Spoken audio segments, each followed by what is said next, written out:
Salut tout le monde, pensée du jour numéro 25. Aujourd'hui, je veux parler un petit peu d'endurance, un terme un petit peu large, hein, qui englobe énormément de choses. Quand on dit endurance, on pense aux marathoniens, on pense à la course à pied de longue distance, etc. Mais je pense que c'est important de se rappeler que l'endurance, c'est spécifique, toujours spécifique à la tâche. D'accord, un bodybuilder, il a énormément d'endurance si on regarde le volume de levage qu'il fait par séance ou par semaine. Ok, le marathonien, il a énormément d'endurance quand on parle de kilomètres par semaine ou par séance aussi. Par contre, si on met un de ces athlètes dans l'autre domaine, l'endurance, elle n'aura aucun transfert. D'accord, le marathonien, il ne va pas pouvoir lever la quantité de charge, même en termes de volume, même si c'est plus léger, il ne va pas pouvoir absorber autant de volume que le bodybuilder, et le bodybuilder ne pourra pas amasser autant de kilomètres sans soit avoir très mal aux jambes, soit se blesser par rapport aux marathoniens.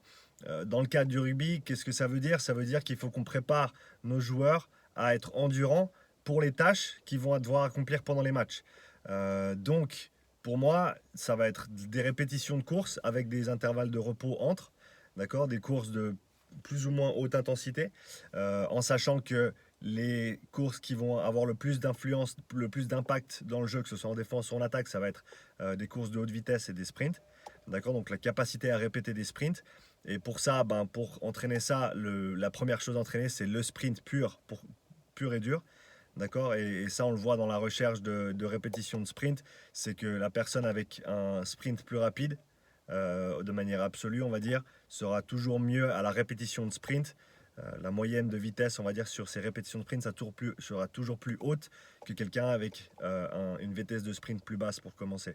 Donc ça, c'est un point à retenir. Et après, bien sûr, pour tout ce qui est du combat, du travail du haut du corps, que ce soit des plaquages, que ce soit des mêlées, que ce soit des levées en touche, etc. Ça, c'est aussi des tâches qu'il faut entraîner. Et il faut entraîner d'abord de manière intense et ensuite de manière à pouvoir les répéter au cours du temps pour devenir endurant. Voilà, donc il faut, si on veut faire très simple, il faut que nos arrières soient endurants par rapport à des longues courses et des courses rapides, et on veut que nos avants, surtout nos premières lignes, dans ce contexte-là, soient très endurants quand on parle de répéter des tâches de haute intensité avec le haut du corps qui inclut du combat et ce genre de choses-là. Donc voilà, endurance, je pense, un terme qui est très populaire, mais qu'il faut toujours remettre dans le contexte de l'activité qu'on essaye d'améliorer. Et donc l'entraînement ne sera pas pareil suivant les tâches que les différents joueurs ou différents athlètes auront à accomplir. C'est tout pour aujourd'hui. J'attends vos commentaires sous la vidéo et à bientôt pour une nouvelle pensée du jour. Ciao!